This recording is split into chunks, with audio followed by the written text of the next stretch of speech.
Today, I want to talk about a beautiful story. You will enjoy listening to me for about 15 20 minutes. So let's get going. I want you to have an eye onto this slide. So the title has been illustrated, very beautifully illustrated. Aside here, you can see the picture of the author. Kate Chopin, her original name was Catherine O'Flaherty, and she was born in 1851 and passed away in 1904. So here is a short comment about the story. The main idea of this story has been given here. So a respectable woman has been structured around the character of Mrs. Baroda and her inner conflict as she finds herself attracted to her husband's friend. So now I think you have got the context. Whether we can consider a woman who feels attracted towards any other man other than her husband a respectable woman or not. And this is the main idea that we got to know in this story. So can we take a woman having an extramarital affair as a respectable woman or not? So going through this story, as we talk about Mrs. Baroda, who feels kind of attraction towards her husband's friend. So whether we can consider her as a respectable woman or not. So please let's discuss over this thing. The characters in the story. Mrs. Baroda, she's the central character, and Mr. Gaston Baroda is another character, and he is husband to Mrs. Baroda, and Governor is Gaston's college friend. So altogether there are three characters in the story. Moving ahead. Yeah, before we begin the plot of the story, like here, I want to illustrate the themes. So what does this story say to us? So the very first thing that we got to know in this story is about respectability. So social and moral code of conduct. How the male-dominated society or the patriarchal society frames women, or it used to frame women in the past, about their freedom, about their duty, their responsibility, about fidelity, how devoted they had to be, how honest they had to be to their family and their spouses. Like all these things have been beautifully illustrated in the story. So, of course, when we talk about freedom, personal freedom, in the past, like men used to enjoy quite a lot of freedom than their female counterparts. So Kate Chopin wrote this essay long ago in American context, and it's really relevant even today because in our society, in our families today, women are not given or not willingly given as much freedom as men enjoy. Therefore, so this story is about respectability of women and whether women can enjoy as much freedom as their male counterparts do or not. So it's a very big question that's been raised by the story writer in this story. And the thing is freedom of woman is the same thing connected to the earlier idea. So can a woman enjoy her true life or not? Sometimes. So her personal feelings and emotions might be more important than her family responsibilities. So can she easily escape the family responsibilities and prioritize her own personal freedom and emotion or not? It's a very big question. So we will look at Mrs. Baroda and the way she acts out in the story.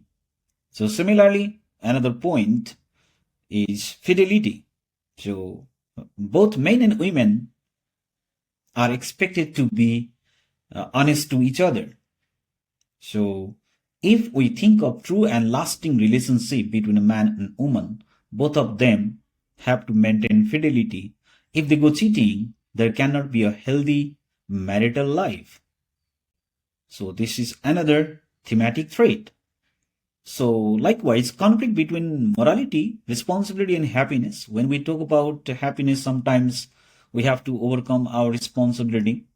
Sometimes we have to overcome our, okay, morality, or maybe moral code of conduct has to be ignored. So, these like ideas we can discuss going through the plot of this story. Okay, let's go ahead. Yeah, without wasting time, I want to take you to the plot of the story.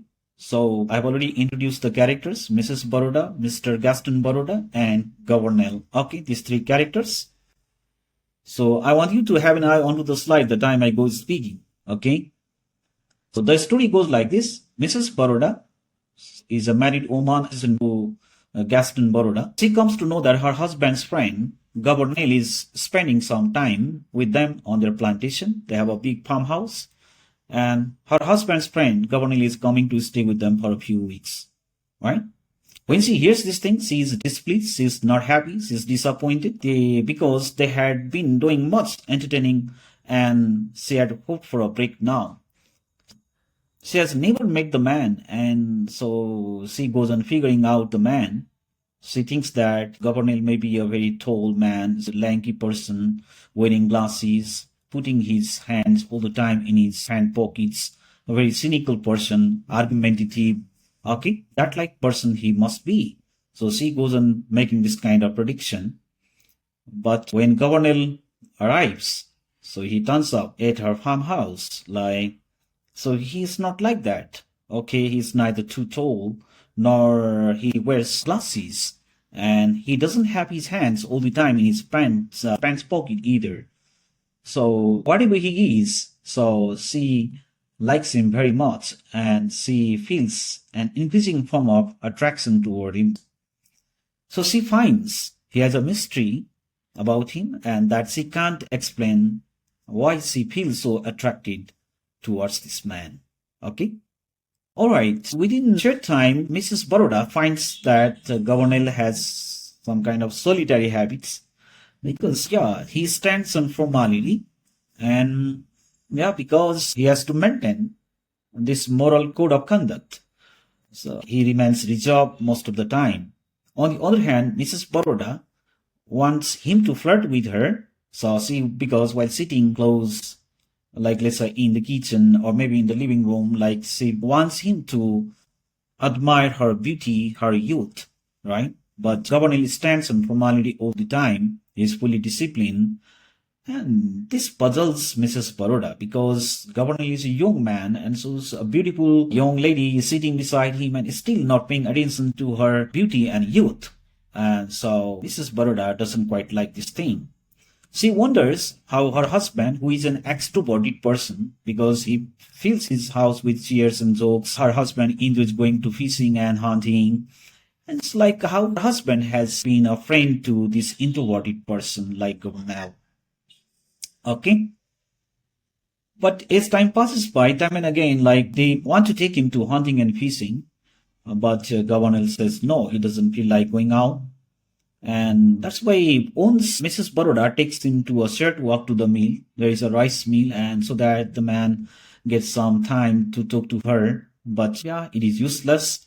Again, she takes him to a swampy part of their field, and her okay feet are deep in the mud, and she wants him to give her his hand, but Governor yeah maintains some distance, and he shows no interest in her.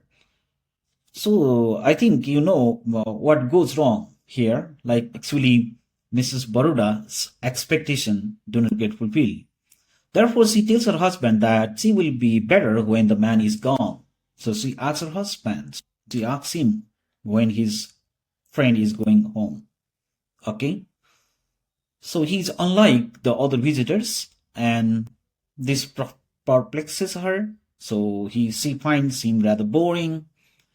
And when she narrates this thing to her husband, Gaston Baroda, the man cannot believe that because he thinks that his friend is very nice man, like he's a good fellow, he's a very nice friend. So he wonders why his wife has developed this kind of dislike towards his friend. Okay, but then Mrs. Baroda decides that she will leave her home and until uh, the man, Governor, goes away. Okay, so yeah, she decides to go out of the kitchen now. So into the front yard, she feels like sitting under the tree in the front yard. There is a bench, and she goes reflecting on why Governor makes her feel so strange. And she also questions herself because of a third person at her home. Now she has ultimately come to a point of leaving her home. She's going away from her husband. So why this has happened in her life is a matter of wonder for her, and she feels like finding this question by herself. Okay? But while she's sitting there under the tree in the bench, like Governor comes there, and so he offers her a soul her husband has given him to give her. And so as he comes closer, like, okay, Mrs. Baroda feels completely different. So Governor sits on the same bench, and then there is silence. After a short while, Governor goes talking, looking in the air, and he goes on talking freely and frankly at this time. He talks about his young life, college life, the way he used to enjoy time with the husband, Gaston Baroda. So he begins to talk, but she doesn't listen to his words. Rather, she is preoccupied by her thirst. She feels that her body is increasingly drawn to him. She almost extends her hands, and she feels like taking Governor's face in her hands, and she feels like kissing him. So she wants to press close her hands and against the man's face. And but here and then she stops herself, and before she touches him, she gets up, and because at this point she realizes that she's a respectable woman, and she cannot be having this kind of amorous desires towards any person other than her husband. So to this feeling, so she begins to draw herself away from him, and then so she goes away without saying a word to Governor. She gets back to her home, right? And then that night, so a kind of thought comes to Mrs. Baroda's mind. Okay, she is in a kind of, let's say, dilemma whether to tell her husband about this kind of feeling she has towards his friend. Okay, so she wonders what would happen if she overtly, explicitly mentions this feeling to her husband, like why she's been feeling increasingly attracted towards Governor. But then a second thought comes to her mind. So, and I think she's wiser, like because she thinks that there are certain battles of life that are to be fought alone by an individual. So she doesn't feel like sharing this feeling with her husband. Okay? There are some secret battles that a person has to fight by herself or himself. So she concludes she doesn't tell her husband anything. And the next morning, so before the two other men have got up, she has left her home, and she has gone to the town to stay with her Aunt Jared. And she doesn't come back to her home until Governor is gone away from home. Okay, and anytime her husband mentions the name of his friend, she protests his return, and she doesn't like to listen his name. Okay, so this is how, like, let's say winter comes and another spring comes, but within a year, so she supports his visit to her husband's surprise. So one day, like, she proposes to welcome Governor to their household one more time. Okay, and her husband Gaston Baroda cannot believe in what way his wife has made a U-turn of her heart and mind. So he feels glad, nevertheless, because he likes the way his wife had changed her opinion. So he wonders that, like, she has changed her dislike. She has given up her dislike for his friend, and it's a very happy thing for him. And he's happy that she has overcome her hatred for Governor. Okay, But then to this, Mrs. Baroda goes on mentioning that she has overcome everything and now she requests her husband to invite his friend over to their farmhouse and she promises to be very kind to the man this time. Okay, with this, the story comes to an end. All right. So I believe you have understood the plot of this story, and here are a few questions to answer. But you should not find yourself or bind yourself within the moral and social code of conduct. You have to dare to break these like limitations and barriers. Only then you can live your true self. So the story presents Mrs. Baroda, right, having this kind of, let's say, okay, mindset.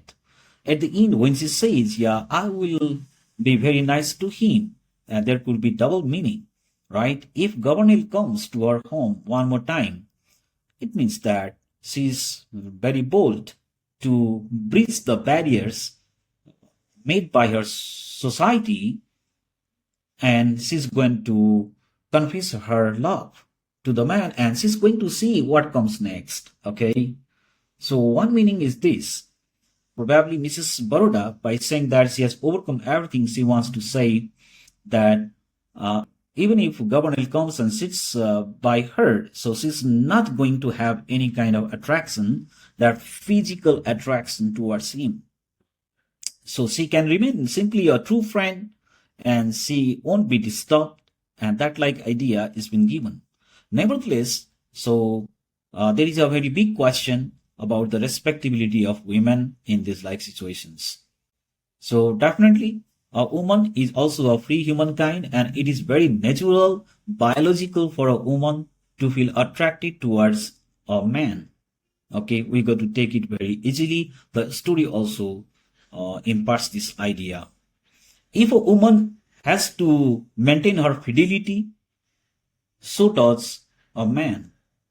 Okay, because a man and woman, they are equal and they are equally responsible for a happy conjugal life. So they should remain honest to each other. It's not that only a woman has to maintain fidelity. So, of course, conflict between morality and responsibility that I discussed earlier. So, yeah, sometimes we find ourselves in a conflicting situation.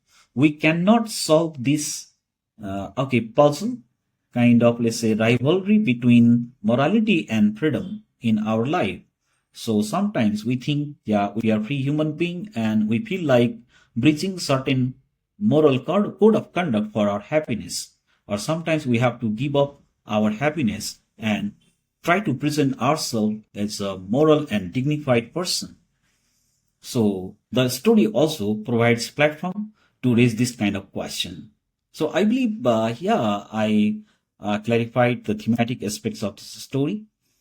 Please have an eye on to the textual questions given here and try to answer them. All the best. Thank you.